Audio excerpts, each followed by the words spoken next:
રાજ્ય સહિત બનાસકાંઠા જિલ્લામાં પણ 2 દિવસથી વરસાદી માહોલ છવાયો છે। હવામાન વિભાગ દ્વારા જિલ્લામાં ઓરેન્જ એલર્ટ આપવામાં આવ્યું છે। છેલ્લા 24 કલાક દરમિયાન જિલ્લામાં સતત વરસાદી ઝાપટા પડી રહ્યા છે તેમજ આગામી સમયમાં વરસાદનું જોર વધે એવી સંભાવના છે।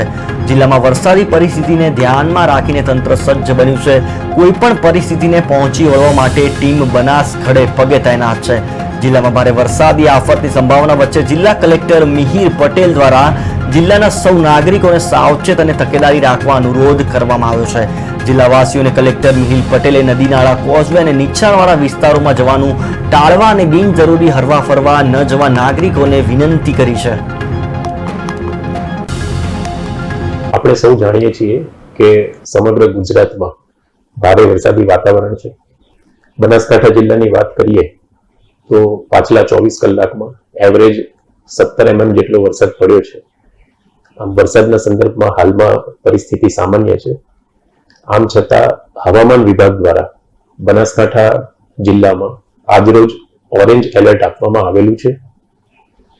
આથી સૌ બનાસકાંઠા જિલ્લાના નાગરિકોને મારી નમ્ર વિનંતી છે કે તકેદારી અને સાવચેતીના ભાગરૂપે નદી નાળાના જે નીચાણવાળા વિસ્તાર છે, ઓવર ટોપિંગ થતું હોય તો જે કોઝવે વાળા વિસ્તારો છે ત્યાં આગળ જવાનું ટાળીએ, બિનજરૂરી બહાર ફરવાનું ટાળીએ અને ખૂબ વરસાદની પરિસ્થિતિમાં ઊંચાણવાળા વિસ્તારો અને સુરક્ષિત વિસ્તારો ઉપર જવાનું પસંદ કરીએ।